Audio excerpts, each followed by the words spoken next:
Distinguished guests, ladies and gentlemen, I want to thank ICD for giving me this chance to share with you my view about religion and world peace. World peace has already been our aspiration.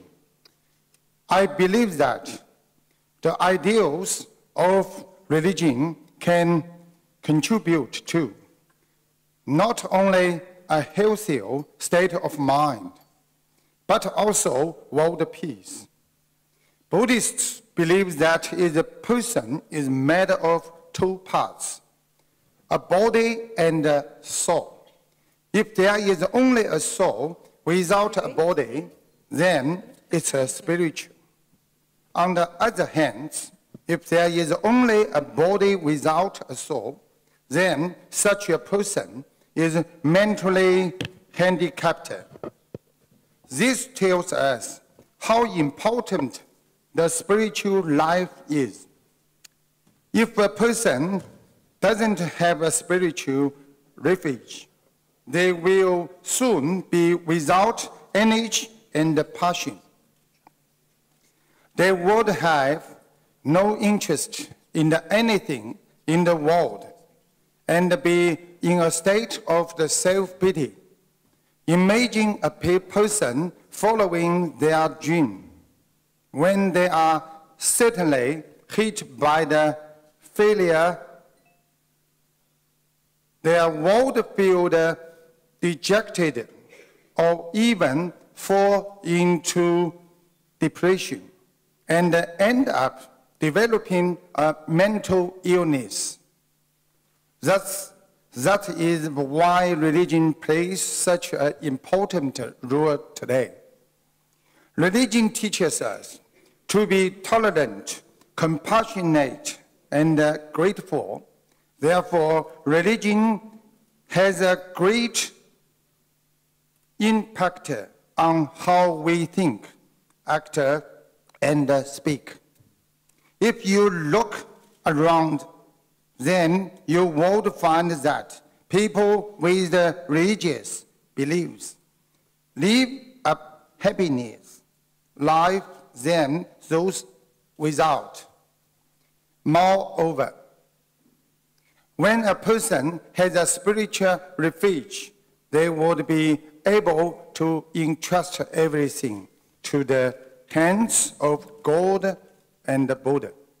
Just as the children who suffer from the fear can always go back to their mother because their mother offers comfort and security. Religion offers a true sense of security. The love in the relationship on earth is driven by desire. It is only temporary, however. The love that religion being to us is true love. Love of the selfless devotion and love that lasts forever. I hope that through the ideals of the religion, there will be no more fights and wars. Instead, compassion will be spread far and wide. We should treat those older than us as our parents, those younger than us, as our sons and daughters. On this planet, we rise and fall together as one big family. We should join hands to make this global village a more peaceful place for the next generation and generations to come, so that they also can be free from wars. Thinking about our father and mother, so many of them have experienced difficult time during the Second World War. But luckily, the current generation have avoided those wars. It is due to the efforts made by hundreds of thousands of peace-loving people. There have been no major wars around the world today. We live in a peaceful environment. We are truly grateful for their efforts and sacrifice.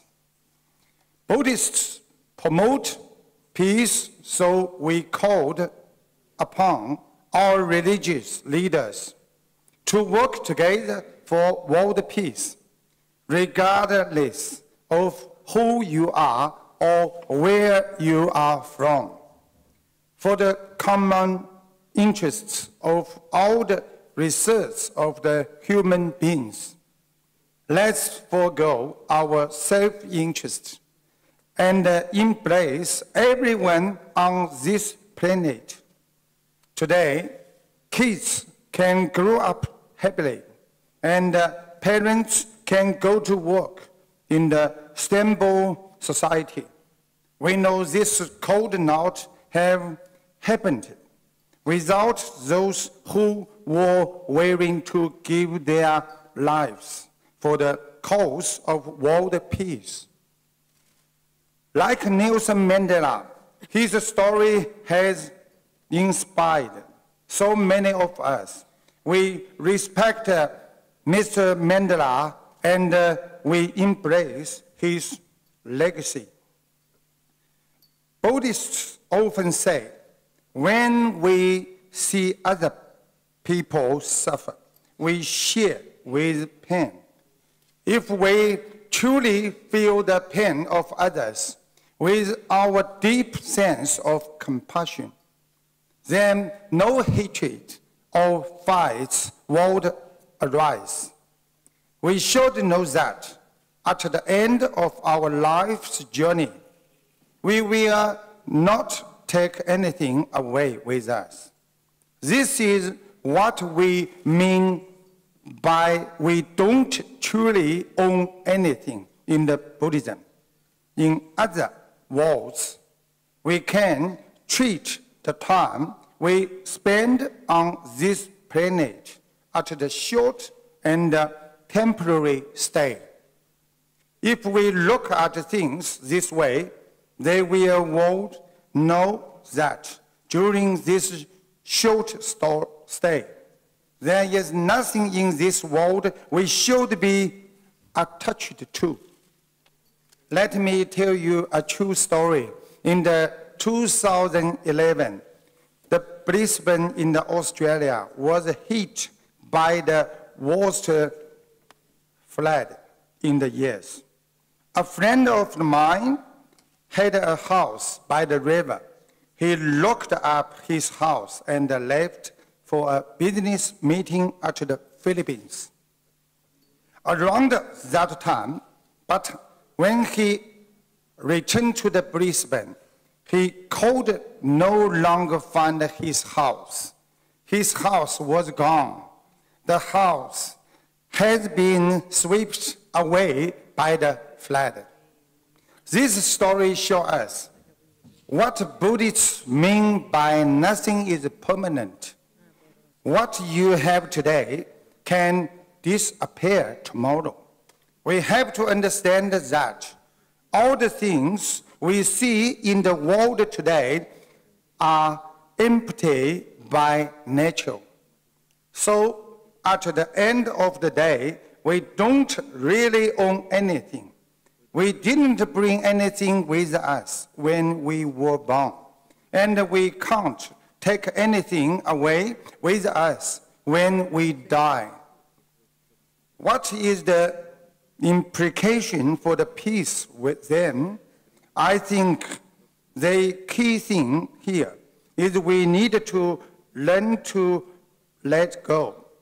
If we truly want peace, then we must let go of our ego.